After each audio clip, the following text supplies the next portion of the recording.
ಹಾವೇರಿಯಲ್ಲಿ ಮೋಡ ಬಿತ್ತನೆ ಇವತ್ತ ಪ್ರಾರಂಭ ಮಾಡಿದ್ದೇವೆ.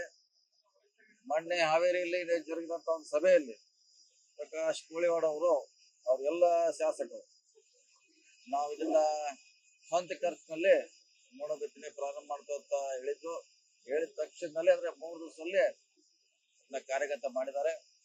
ಅವರಿಗೆ ಎಲ್ಲ ಶಾಸಕರಿಗೆ ಅಭಿನಂದನೆಗಳನ್ನ ಸಲ್ಲಿಸ್ತೀವಿ. ನಮ್ಮ ಹಿರಿಯರಾದ HK ಪಾಟೀಲ್ ಅವರು ಹೇಳಿದಂಗೆ ಇದು ಸರ್ಕಾರದ ಕಾರ್ಯಕ್ರಮ ಆಗಬೇಕು. ಎಂಟೈರ್ ರಾಜ್ಯದಲ್ಲಿ ಇವತ್ತ ಮಳೆ ಅವಶ್ಯಕತೆ ಇದೆ. ಅದನ್ನ ಮೋಡ ಬಿತ್ತನೆ ಸರ್ಕಾರ ಪ್ರಿಯಾರಿಟಿ ಮೇಲೆ ಹೋಗ್ಬೇಕಂತ ನಾನು ಕೂಡ CM ಅವ್ರ ಗಮನಕ್ಕೆ ತರ್ತೀವಿ. ಇದನ್ನ ಆಗಿದ್ದು ಹಾವೇರಿಯಿಂದ ಪ್ರಾರಂಭ ಆಗಿ ಇಡೀ ರಾಜ್ಯಕ್ಕೆ ಬರಲಂತ ನಾನು ಕೂಡ ಹಾರೈಸ್ತೇನೆ. ಮತ್ತು ಇವತ್ತಿನ ಏನೋ ಮೋಡ ಬಿತ್ತನೆ ಯಶಸ್ವಿ ಆಗ್ಲಿ, ರೈತರಿಗೆ ಅನುಕೂಲ ಆಗಲಿ ಕೂಡ ನಾನು ಇಚ್ಛೆಯನ್ನು ವ್ಯಕ್ತ ಮಾಡ್ತೇನೆ. ಮತ್ತೊಮ್ಮೆ ಅವರಿಗೆ ಎಲ್ಲರೂ ಕೂಡ ಅಭಿನಂದನೆ ಸಲ್ಲಿಸ್ತೇನೆ.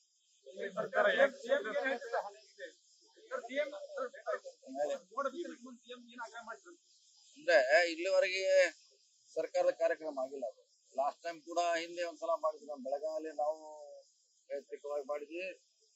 ಪ್ರಕಾಶ್ ಕೋಳಿವಾಡ ಕೂಡ ಹಾವೇರಿಯಲ್ಲಿ ಮಾಡಿದ್ರು. ಆದ್ರೆ ಸರ್ಕಾರ ಕಾರ್ಯಕ್ರಮ ಆಗ್ಬೇಕು ನಮ್ಮೆಲ್ಲರ ಆಸೆ ಆಗ್ತದೆ, ಎಲ್ಲಾ ಶಾಸಕರು. ಅದನ್ನ CM ಅವ್ರ ಕನ್ವಿನ್ಸ್ ಮಾಡ್ತೀವಿ. ಅಲ್ಲ, ಪ್ರಾರಂಭ ಆಗಿದೆ ಈಗ 2-3 ದಿವಸದಲ್ಲಿ. ಮುಂಗಾರ ಜೂನ್ ನಲ್ಲಿ ಟೋಟಲಿ ಡ್ರೈ. ಅದನ್ನ ನೋಡ್ತೀವಿ, ಅದ್ರ ಸರ್ವೆ ಮಾಡ್ಲಿಕ್ಕೆ ಹೇಳಿದೀವಿ. ಸರ್ವೆ ಪ್ರಕಾರ ಅದನ್ನ ಮುಂದಿನ ಆಕ್ಷನ್ ತಗೋತೀವಿ. ಅದು ಕೂಡ ಮೊನ್ನೆ ಧಾರವಾಡದಲ್ಲಿ ಚರ್ಚೆ ಆಗಿದೆ. ಹಾವೇರಿಯಲ್ಲಿ ಕೂಡ ಇನ್ಸೂರೆನ್ಸ್ ಬಗ್ಗೆ ಲಾಪ್ಸಿಸ್ ಇದೆ, ಸಮಸ್ಯೆ ಇದೆ.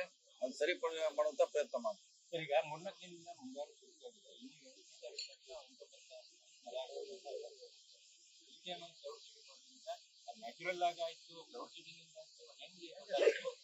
ಗೊತ್ತಾಗುತ್ತೆ, ಆಗುತ್ತಲ್ಲ. ಈಗ ನಮ್ಮ ಹಿರಿಯರಾದ ಅದು ಸೈಂಟಿಫಿಕಲಿ ಪ್ರೂವ್ಡ್ ಇದೆ, ಅದು ಟೆಕ್ನಾಲಜಿ ಗೊತ್ತಾಗುತ್ತೆ.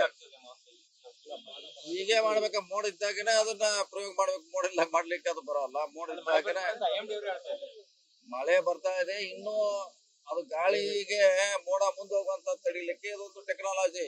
ಮಳೆ ಅಲ್ಲೇ ಎಲ್ಲಿ ಮೋಡ ಇರ್ತದೆ ಅಲ್ಲೇ ಬೀಳಿಸುವಂತ ಒಂದು ಇದು ತಂತ್ರಜ್ಞಾನ. ಆ ರೀತಿ ಮೋಡ ಇದ್ರೆ ಮಾತ್ರ ಇದು ಸಕ್ಸಸ್ ಆಗುತ್ತೆ, ಯಶಸ್ವಿ ಆಗ್ತದೆ. ಅದು ಅವ್ರಿಗೆ ಎಷ್ಟಿದ್ರೆ ಅವರೇ ಬರ್ಸ್ಬೇಕಾದ್ರೆ ಗೊತ್ತಿಲ್ಲ. ಅವ್ರಿಗೆ ಕಾಸ್ಟ್ಲಿ ಆಗ್ತಿತ್ತು, ಅದು ಅವ್ರು ಮಾಡ್ತಿದ್ದಾರೆ. ನ್ಯೂಸ್ ಫಸ್ಟ್, ನಿರ್ಭೀತಿಯಿಂದ ನಿಮ್ಮ ಪರವಾಗಿ.